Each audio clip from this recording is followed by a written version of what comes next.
Welcome back to another episode of Revealing Biblical Truths. Today's teaching is on the doctrine and practice of communion. Many churches today, both Catholic and Protestant, observe a regular communion as part of their worship service.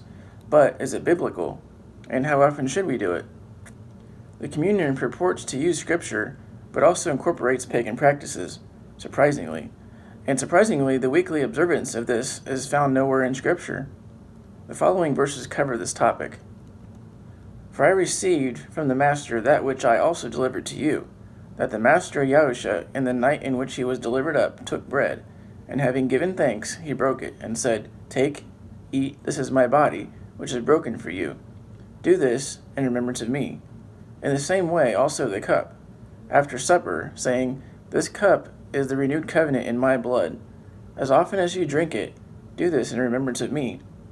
For as often as you eat this bread and drink this cup, you proclaim the death of the Master until he comes. It says here that it was the same night that Yahusha was delivered. This was during the feast of Passover.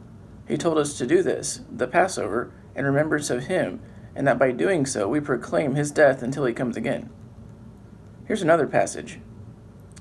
And his taught ones went out and came into the city, and found it, as he said unto them, as they prepared the Pesach. And as they were eating, Yahusha took bread, having blessed, broke it, and gave it to them, and said, Take, eat, this is my body.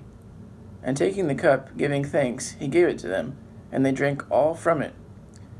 And he said to them, This is my blood, that of the renewed covenant, which is shed for many.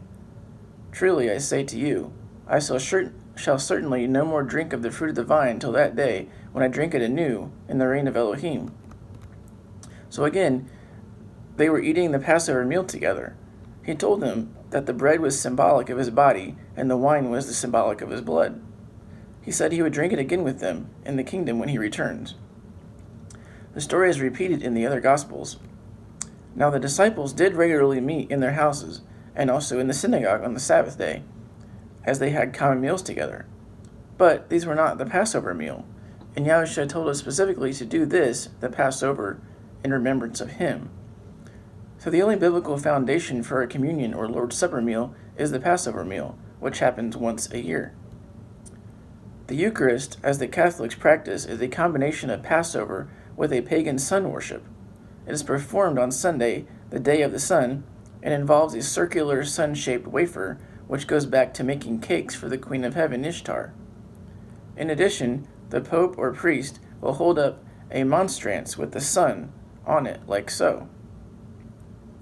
In addition, you will see this symbol frequently used in some churches with an IHS on it. This again goes back to sun worship and the Egyptian and pagan Babylonian gods, Isis, Horus, and Set.